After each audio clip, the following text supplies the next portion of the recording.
Hebreos capítulo 13, versículo 20.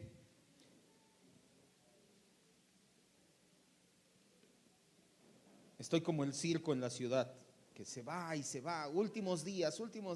Ya estábamos acabando Hebreos, De verdad que ya lo estamos acabando.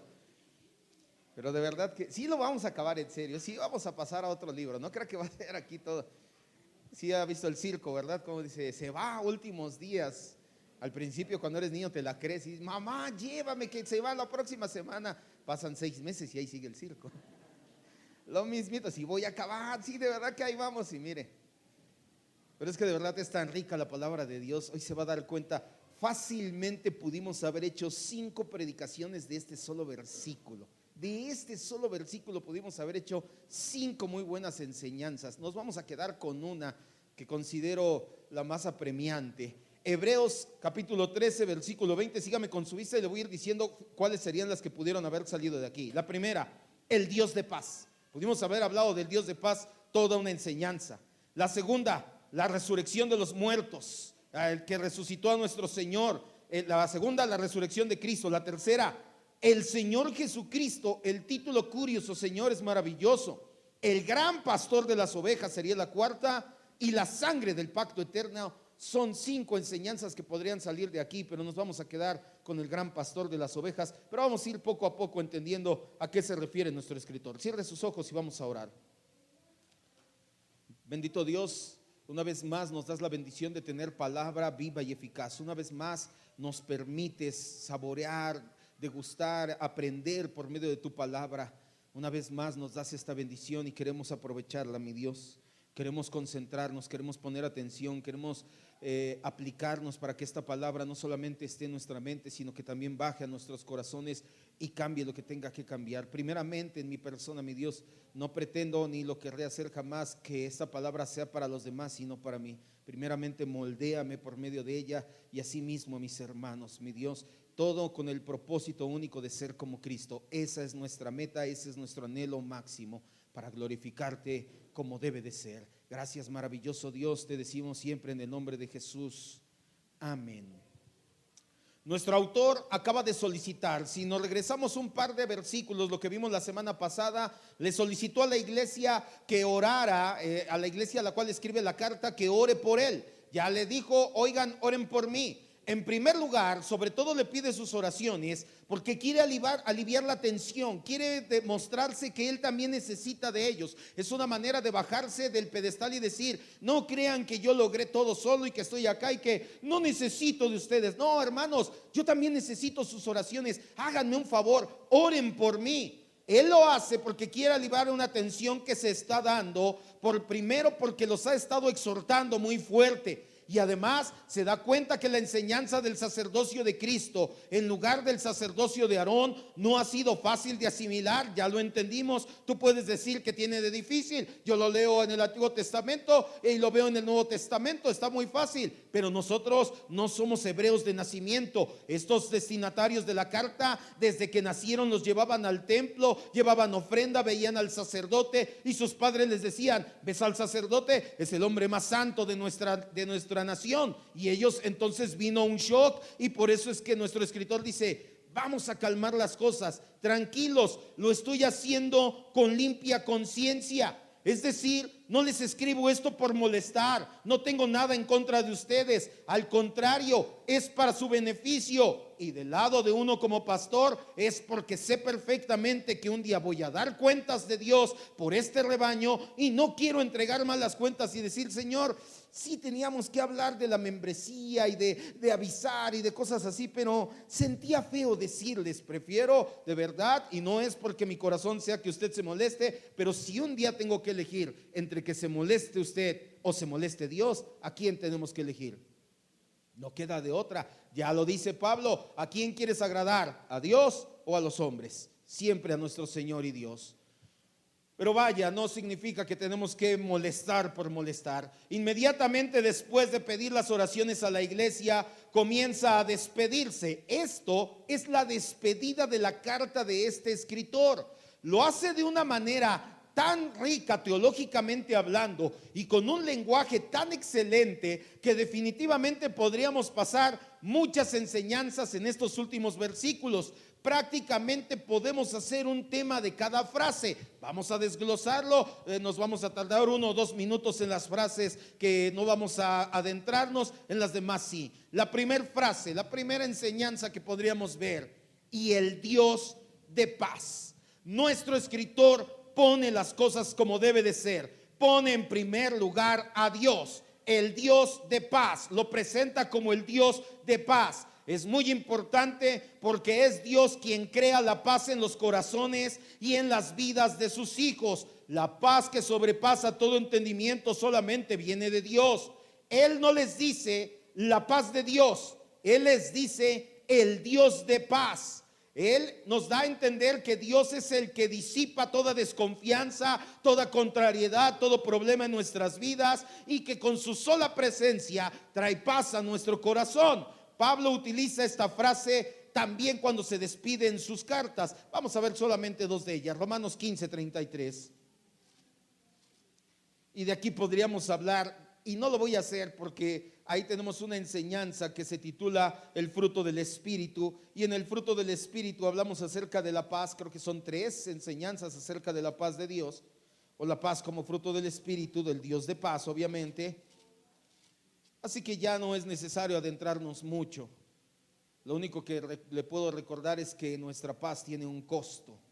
El costo de nuestra paz. Tú no puedes, no confundas, y esto se lo traigo a colación. Si usted escuchó el día miércoles la enseñanza o estuvo aquí, no estamos llamados a ser políticamente correctos. Nuestra paz tiene un costo. Tú no puedes callar y decir, pues para llevar la fiesta en paz. Eso se lo dije el día miércoles, es cobardía. Ese no es la paz verdadera. Nuestra paz verdadera tiene un costo, y muchas veces un costo muy elevado. Romanos 15:33. Mas les he escrito, hermanos, en parte con atrevimiento. 15:33. Y el Dios de paz sea con todos ustedes. Amén. Y ahí adelantito, 2 Corintios 13:11. 2 Corintios 13:11. Por eso es que algunos piensan que Pablo escribió esta epístola, pero no lo creemos. Por muchos otros motivos que haya sido así. Romanos, de hecho, para allá vamos, ya nada más con esto. Lo más probable es que esta haya sido una fórmula muy común en la iglesia primitiva, así como en la iglesia cristiana hoy en día es el Dios te bendiga hermano, Dios te bendiga hermano, Dios te bendiga. Lo más probable es que haya sido una fórmula muy parecida en la iglesia primitiva: el Dios de paz esté contigo, el Dios de paz te acompañe, el Dios de paz. Y por eso es que Pablo, el escritor de Hebreos, y muchos cristianos primitivos, porque también lo encontramos en otros escritos que aunque no son de la Biblia, son de cristianos primitivos, escriben el Dios de paz, porque era una frase muy común. Por eso decía que podríamos pasar aquí todo un tema. 2 Corintios 13:11 dice: por lo demás, hermanos, tengan gozo, perfecciónense, consuélense, sean de un mismo sentir y vivan en paz. ¿Y qué dice después? Y el Dios de paz y de amor estará con ustedes. Regresa entonces a Hebreos 13:20. Y el Dios de paz. Nuestro escritor pone en primer lugar a Dios como debe de ser, y nos dice que Él es la fuente de la paz. Dice que resucitó de los muertos, y el Dios de paz que resucitó de los muertos. Con eso nada más. Dios levantó de entre los muertos. Sabemos que nos va a decir al Señor Jesús más adelante. La doctrina de la resurrección de Cristo es fundamental para la fe cristiana. Es uno de los requisitos para obtener el cargo de apóstol, haber sido testigo de la resurrección. Pedro lo dice, acompáñame en Hechos 1:22.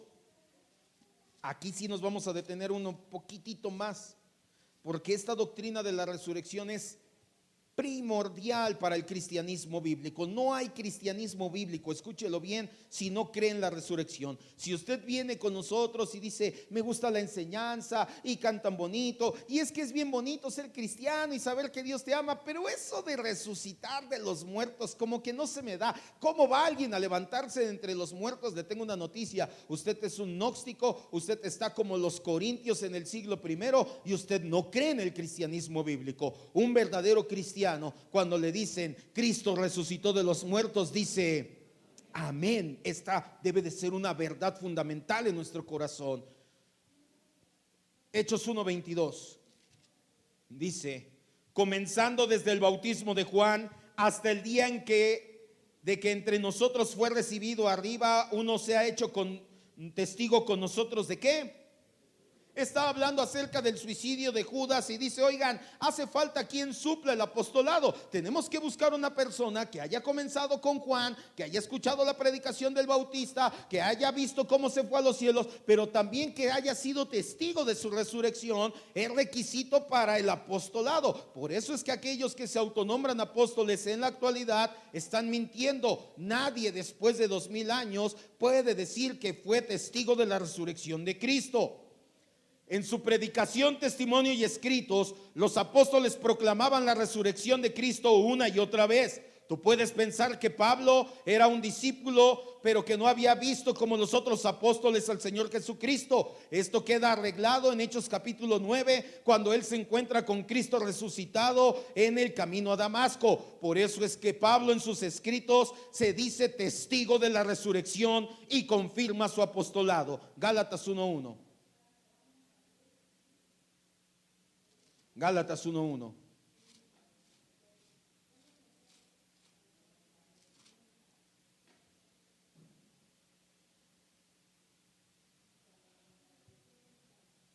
Esta es la única vez que el escritor menciona la resurrección de Cristo. Él da por hecho que ya todos conocen esta maravillosa doctrina. Y lo que sí tenemos que aclarar es que él no era testigo de la resurrección de Cristo. Él era un cristiano de segunda generación. Por eso es que le decía que no pudo haber sido. Esta es de la evidencia interna, que es más fuerte para decir no creemos que haya sido Pablo, porque Pablo no hablaría de la resurrección de Cristo. Pablo diría soy testigo de la resurrección de Cristo. Gálatas 1:1 nos confirma en parte. Dice Pablo, apóstol, no de hombre ni por hombre, sino por Jesucristo, por Dios el Padre. ¿Qué dice? Estoy completamente consciente, nadie me lo va a platicar. A mí no me puso como apóstol un hombre, a mí me puso mi Padre, me puso Dios, porque soy testigo. Yo vi a Jesucristo resucitado. Podemos parafrasearlo. El escritor nos habla muy brevemente de la resurrección de Jesús. Esta es una doctrina fundamental del cristianismo. Si esta doctrina cae, muchas otras doctrinas caen. Tiene al menos 4 aspectos. El primero es el aspecto histórico. Para principio de cuentas, cambió el día de culto del día sábado al día domingo, porque el primer día de la semana fue el día en que Cristo ¿qué? Resucitó. Por eso es que no celebramos como los judíos en la sinagoga el sábado. Nos congregamos en el nombre de Cristo el día domingo para celebrar su resurrección.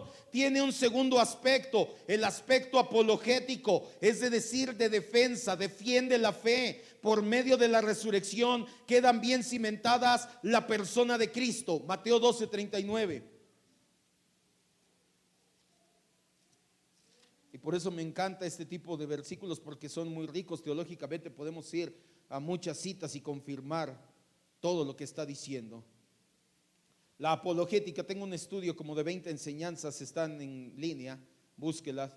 La apologética significa del griego defensa, es la defensa de la fe cristiana. Y la resurrección tiene un aspecto apologético, porque si Cristo no resucitó, la fe cristiana se cae.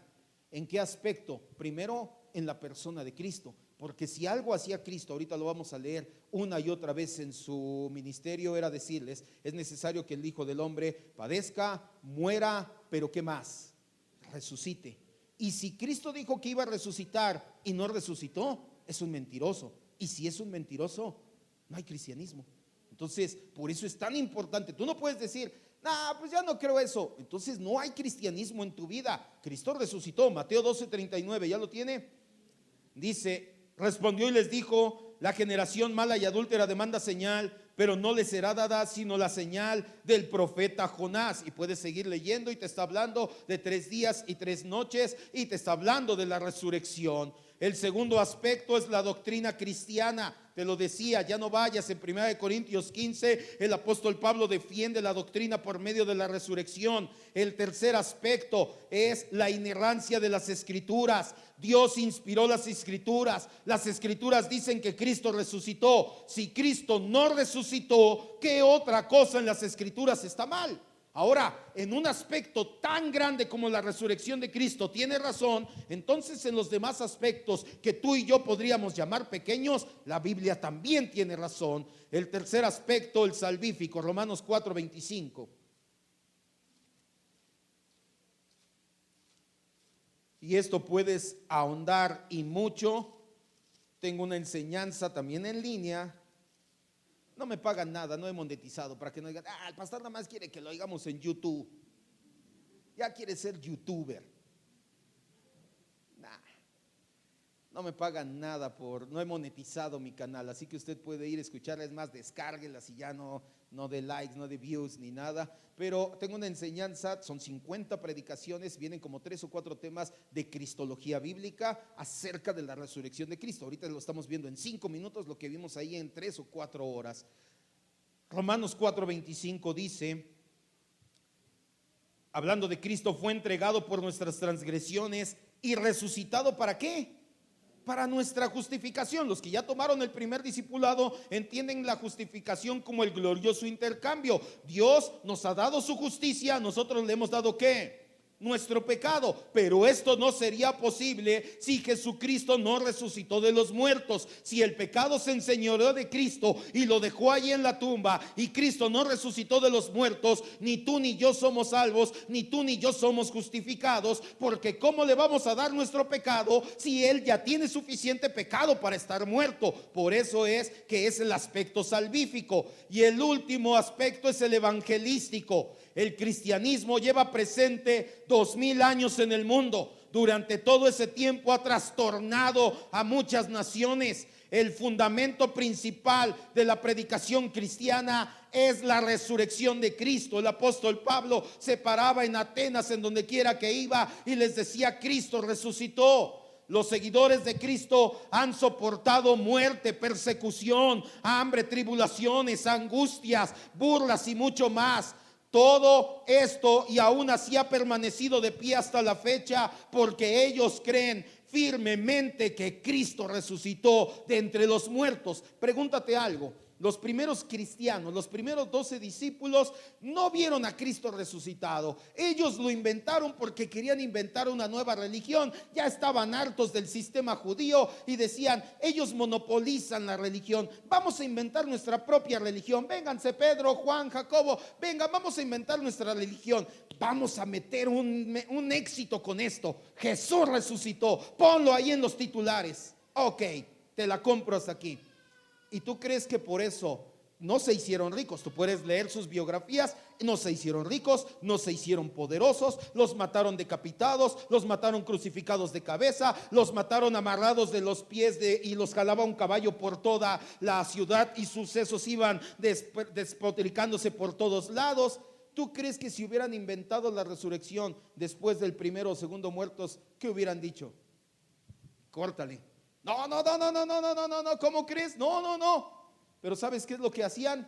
Cuando los iban a perseguir y a matar, ellos decían: Jesucristo es mi Señor, Jesucristo vive, que pase lo que tenga que pasar. Así que ese es el aspecto evangelístico. Como puedes darte cuenta, la resurrección es un tema muy vasto y es fundamental del cristianismo bíblico. Creerla no es opcional si eres un verdadero creyente. Regresamos, versículo 20. ¿Te diste cuenta? Aquí pudimos haber terminado todo el día.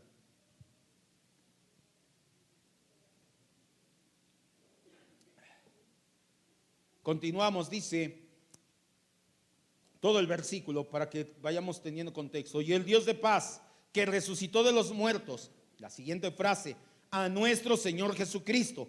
4 palabras en el original griego aparecen en último lugar para que el señorío de Cristo reciba todo el énfasis. La traducción literal del versículo diría: ahora el Dios de paz, que levantó de los muertos al gran pastor de las ovejas por medio de la sangre del pacto eterno, el mismo Jesucristo nuestro Señor. Obviamente en la traducción dinámica que hicieron la Reina Valera lo cambiaron el sentido, pero no cambia la importancia. El título Curios o Señor hace referencia a la divinidad de Cristo. El día que Cristo resucitó y se presentó delante de Tomás y le dice: mete tus manos aquí en mis llagas, en mi costado, Tomás le dice 2 cosas, 2 títulos. Le dice: Señor mío y Dios mío. Decirle Señor a Jesucristo es algo que solo un verdadero creyente puede hacer. Primera de Corintios 12:3.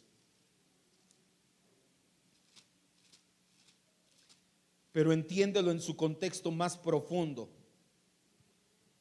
porque hay gente que hace burla de este versículo, ateos, o más bien antiteístas, porque hay muchísimas religiones, pero atacan el cristianismo. Y ellos te dicen: hay como 3,000 dioses en el mundo, ¿en cuál crees tú? Pues en el que existe, porque por eso lo atacas tú. Porque yo no veo que ataquen a Shiva, a Alá, a todos. ¿A quién es el único Dios que atacan?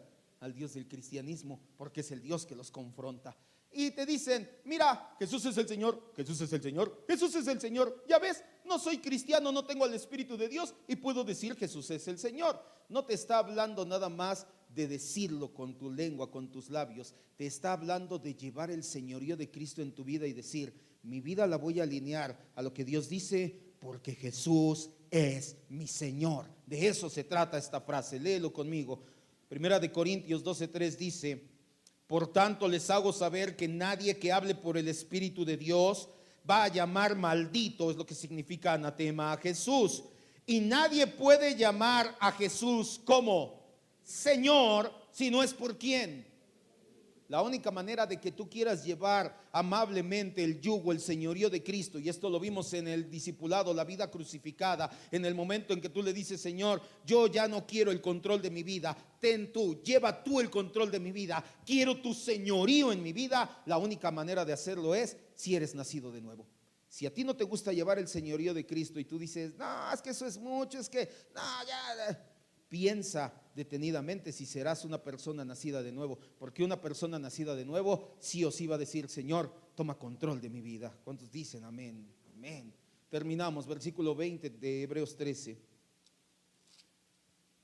No es cierto, todavía no terminamos, nos falta todavía otra parte. El gran pastor de las ovejas, todo el versículo. No lleva prisa. ¿Usted lleva prisa? Va, entonces desde el principio otra vez. No. Versículo 20 dice: y el Dios de paz, que resucitó de los muertos a nuestro Señor Jesucristo, el gran pastor de las ovejas. Estas palabras, el gran pastor de las ovejas, nos hacen recordar las enseñanzas de Jesús mismo, que se presenta como el buen pastor que da su vida por las ovejas. Juan 10:11.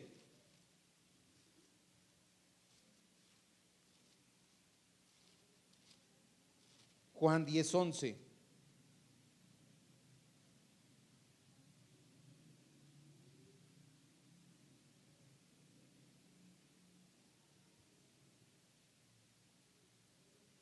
Esto lo está diciendo directamente de labios, sale directamente de labios del Señor Jesucristo. Yo soy el buen pastor su vida da por las ovejas. La metáfora del pastor que muere por sus ovejas es el equivalente a del sumo sacerdote que se ofrece a sí mismo como sacrificio del pueblo. Es muy importante este adjetivo gran, ya que el escritor de Hebreos también llama a Jesús el gran sumo sacerdote. Él le dice el gran sumo sacerdote y el gran pastor de las ovejas. Lo está exaltando por encima de todos. No está a la altura de cualquier sacerdote, está por encima. No está a la altura de cualquier pastor, está por encima. Estos dos conceptos se complementan mutuamente. Pedro nos lo describe también como príncipe de los pastores. Primera de Pedro 5:4.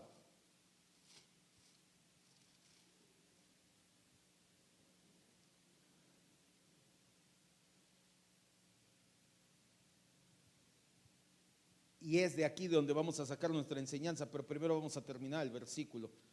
Primera de Pedro 5:4 dice: y cuando aparezca el príncipe de los pastores, está hablando de Jesucristo, y es una frase que puede ser análoga, similar a la frase el gran pastor de las ovejas. Tanto Pedro como el escritor de Hebreos están poniendo al Señor Jesucristo como pastor muy por encima de todos.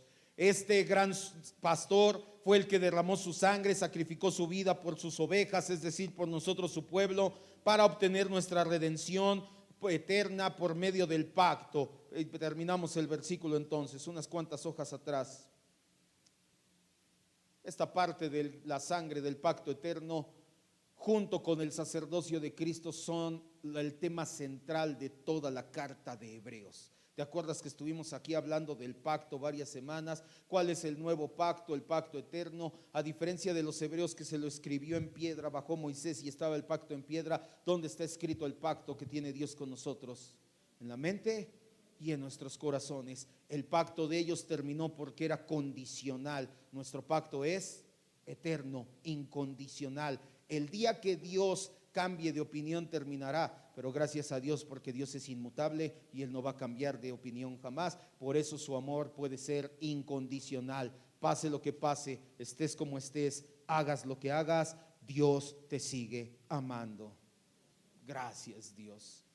Ya ni me acuerdo. Sí, y terminamos entonces. Eso es la última parte. El Dios de paz, que resucitó de los muertos a nuestro Señor Jesucristo, el gran pastor de las ovejas, y esto que te explicaba es esto: por la sangre del pacto eterno. La Biblia nos enseña que nosotros los creyentes, te decía, somos ovejas del Señor, somos lo más importante para Él. Lo más importante para una oveja debe de ser confiar en Él, depender de su pastoreo, tener la seguridad de que Él nos llevará por los mejores lugares en nuestras vidas. Ve al Salmo 23.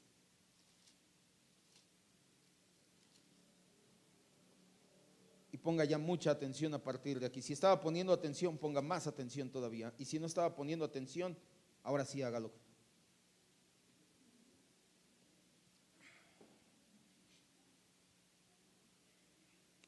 Ya no le voy a decir que le dé una cachetada al que esté al lado si está dormido, porque un día vamos a hacer una desgracia. Aquí están bien dormidos y de repente nos va a dar un paro. Ya en serio, ¿alguien sabe RCP o alguien sabe la maniobra de Heimlich? Sí, bueno, sí, aparte, pero qué bueno, pero sí, qué bueno. Yo sé la maniobra de Heimlich, sí me la enseñaron, no recuerdo ni dónde trabajaba y nos la enseñaron.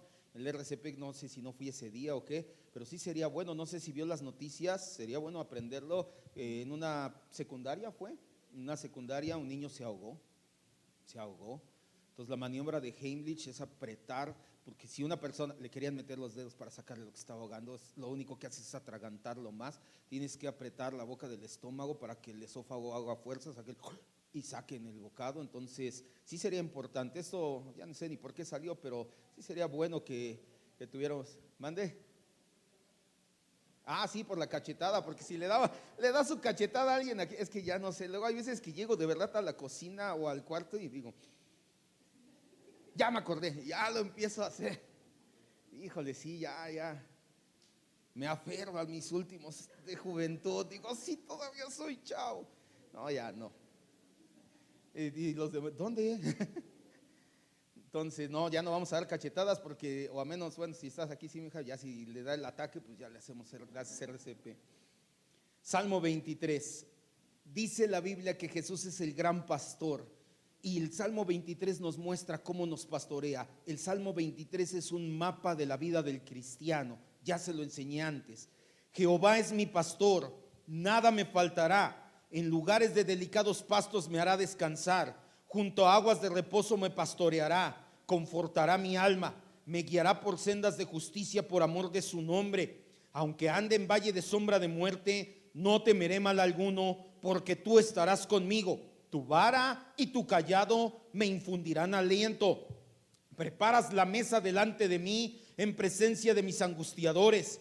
Unges mi cabeza con aceite, mi copa está rebosando. Ciertamente el bien y la misericordia me seguirán todos los días de mi vida, y en la casa de Jehová moraré por largos días. Este salmo lo escribió David, el rey. David sabía lo que decía. No solamente era inspirado por el Espíritu Santo cuando declaró que el Señor es nuestro pastor.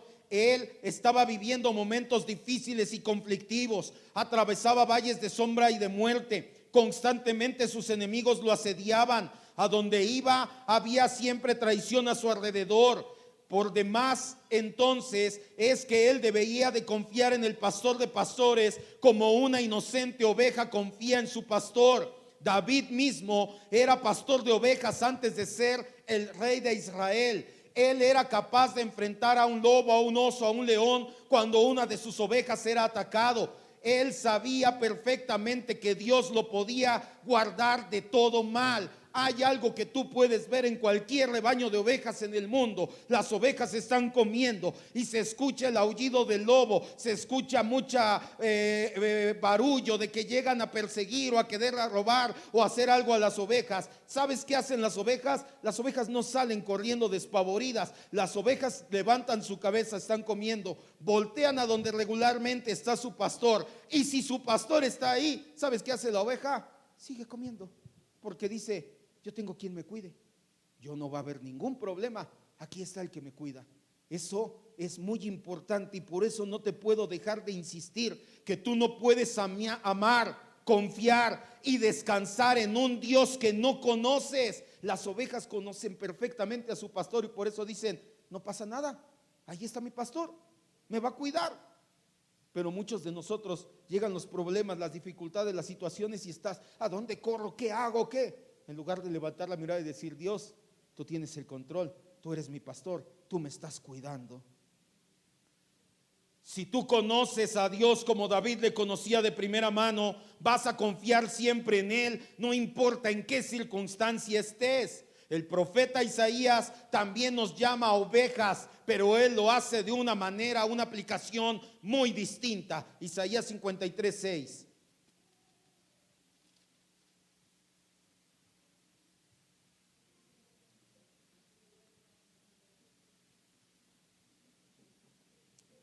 Isaías 53:6.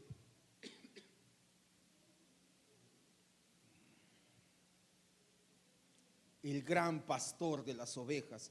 Cuando tú conoces al Dios que amas, al Dios que adoras, tú puedes confiar y descansar en Él. Pero tú no puedes amar, tú no puedes confiar, tú no puedes descansar en alguien que no conoces. Regreso ahí, te vuelvo a poner la misma explicación para que quede todavía más claro. Súbete al metro, ve en el metro, saca tu billetera o tu celular y a alguien que no conoces y le dices: te lo encargo tantito, ahorita vengo. ¿Por qué no se lo dejas? Porque no confías en Él. ¿Y a quién sí se lo dejarías? A mi esposa no. No. ¿A quién sí se lo dejarías? A alguien que sí conoces. Puedes ir a algún lado. ¿Cuántas veces? Ya ahorita de verdad que ya el que cae ya es mucho. Que vas al Zócalo y le dices a un extraño: ¿me tomas una foto? Y le dejas tu celular y te haces como 5 metros para atrás. Y ya cuando ves dice: mira, la va a tomar de más atrás para que salga yo bien.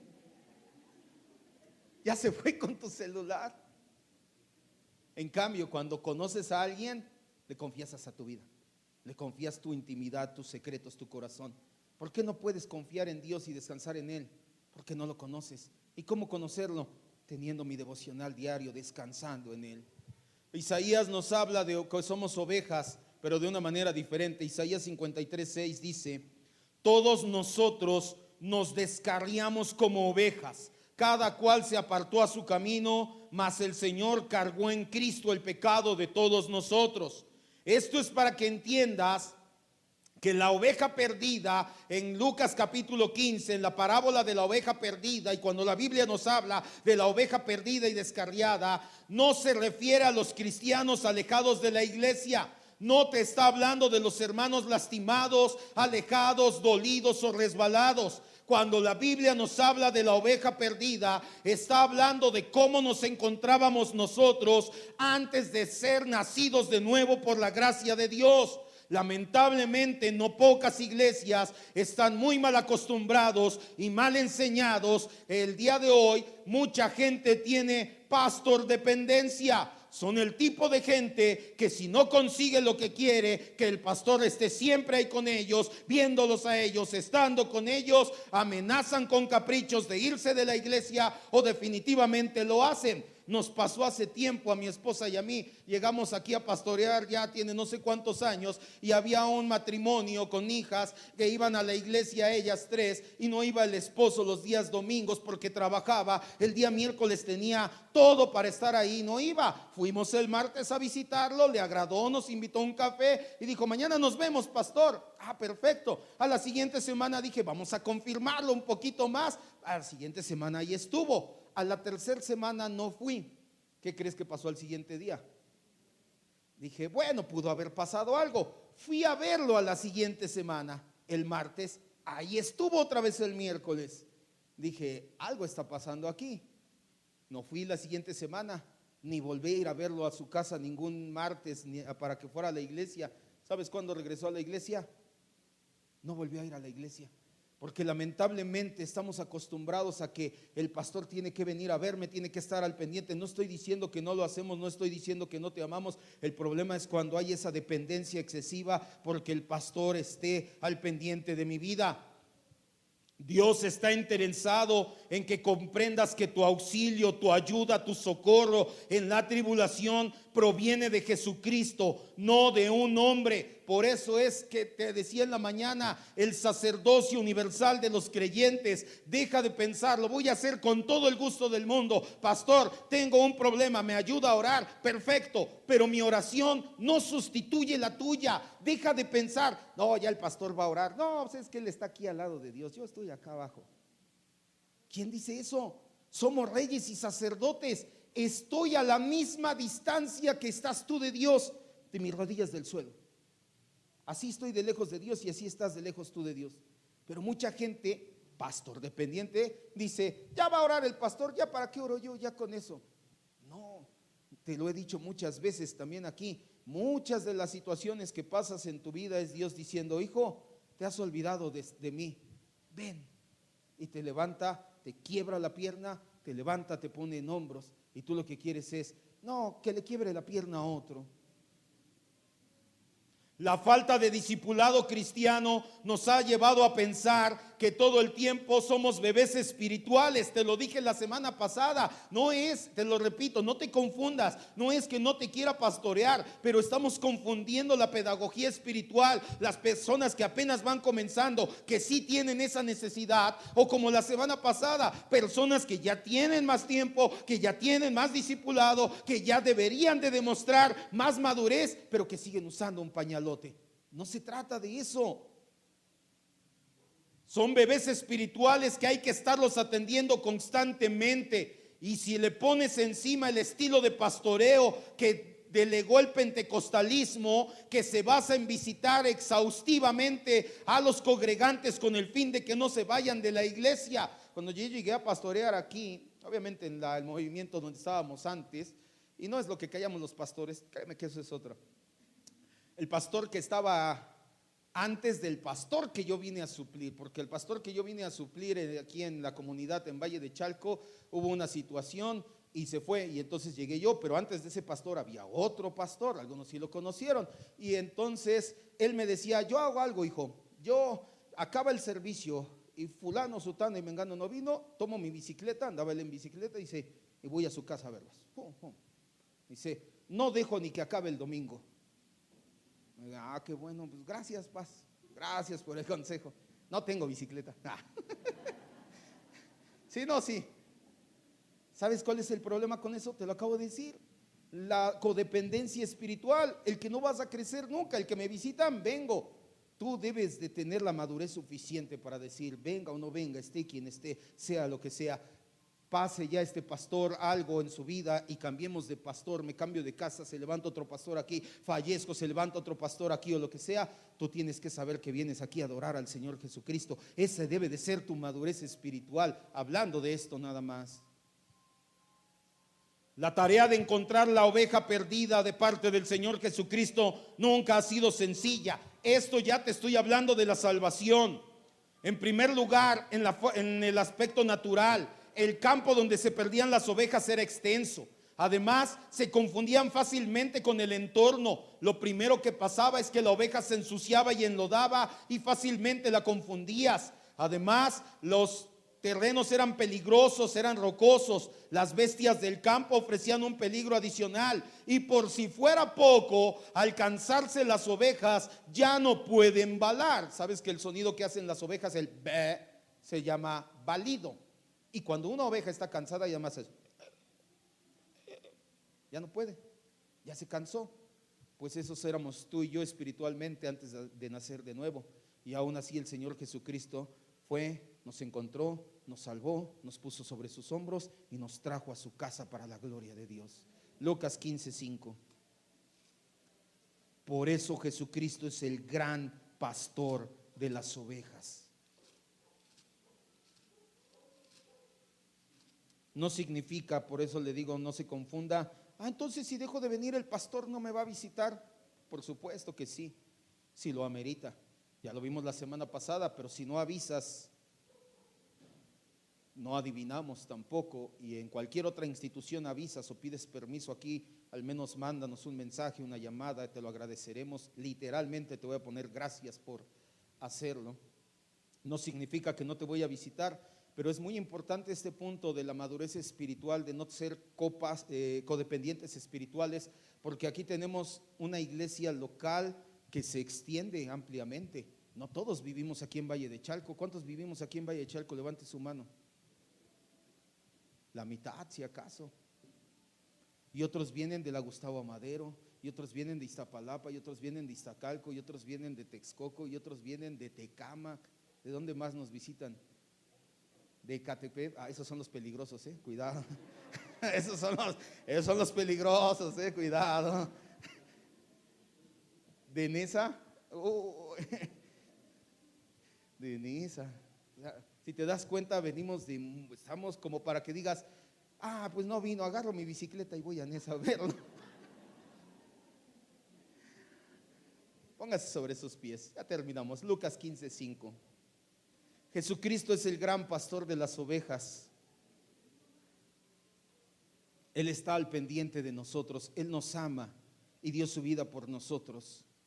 Salió a buscarnos en el campo del pecado. No éramos fáciles de encontrar. Ya te dije todas las contrariedades naturales y ahora pásalas al terreno espiritual. Nos ponemos necios, nos oponemos. Hay muchas situaciones en nuestra vida, pensamos qué va a pasar y seguimos cayendo en espiral cada vez más bajo hasta que ya no podemos ni balar, ya no podemos ni clamar, nuestra vida está en un hoyo. Y es ahí donde el gran pastor que nunca falla encuentra y rescata a las ovejas, porque Él es un pastor eficaz, es el gran pastor de las ovejas. Lucas 15:5 dice, y cuando la encuentra, es más, vamos a leer toda la parábola. Desde el 3, entonces le refirió esta parábola diciendo, ¿qué hombre de ustedes teniendo 100 ovejas, si pierde una de ellas, no deja las 99 en el desierto y va tras la que se perdió hasta encontrarla? Y no dice si la encuentra. Por eso esta parábola habla de salvación por medio de Cristo. Y cuando la encuentra, la pone sobre sus hombros gozosos. Y al llegar a casa reúne a sus amigos y vecinos y les dice, gócense conmigo porque he encontrado mi oveja que se había perdido. Y aquí entiendes en el versículo siguiente porque no habla de las ovejas que dejaron de venir a la iglesia, sino de salvación. Les digo que así habrá más gozo en el cielo por un pecador que se arrepiente, porque fue el Señor Jesús y lo trajo a los pies de Dios, que por 99 justos que no necesitan arrepentimiento. Cierre sus ojos, vamos a dar gracias porque el gran pastor de las ovejas fue por nosotros, nos buscó, nos encontró. Tal vez no todos tocamos el mismo fondo. Esto te lo enseño también cuando hablamos del mapa de la predestinación del Salmo 23, el valle de sombra de muerte. Hay personas que el valle de sombra de muerte es más llevadero que para otros.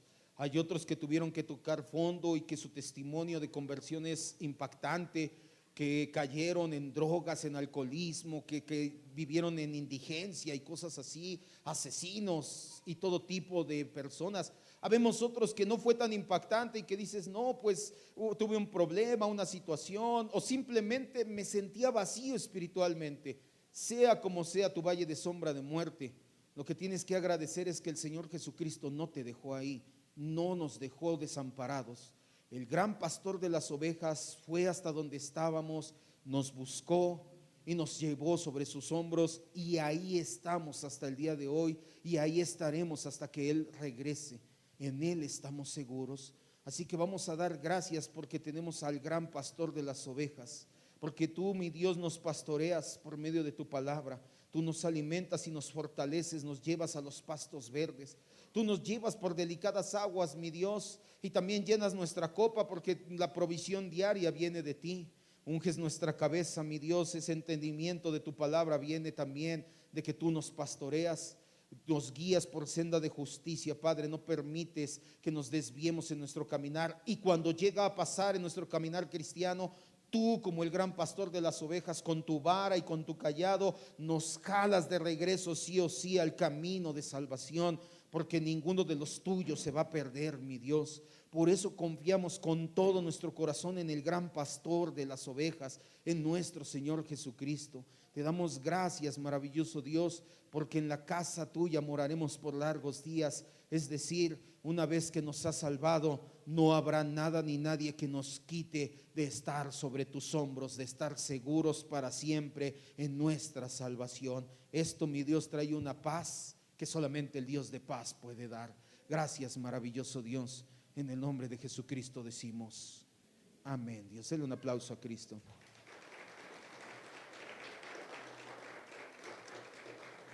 ¿Qué le parece si pasamos y dejamos nuestra ofrenda? ¿Ya me desmuteaste?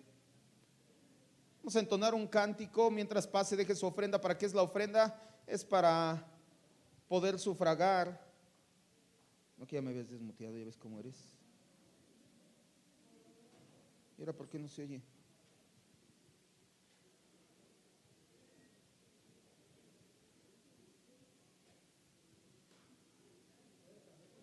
Hace rato le puse y sí se oía.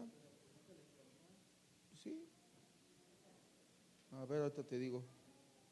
Ay. No me detecta. No, ¿cómo se? Tiene que estar prendido el. Sí. Y así no lo va a jalar. Tiene que estar prendido a fuerzas. Pase, deje su ofrenda, no se preocupe. Ya después entonamos un cántico. Acuérdese que es para poder sufragar el gasto. Va a venir nuestro hermano, el pastor de Querétaro. El gasto no es poco, entonces vamos a levantar una ofrenda. La semana pasada lo hicimos, esta semana lo hacemos, la semana que viene lo hacemos, esperando que sea mínimo ya lo que tengamos que a completar la iglesia para poder sufragar ese gasto. Es bueno también que lo hagamos nosotros, la iglesia, porque somos los que vamos a salir bendecidos de esa visita.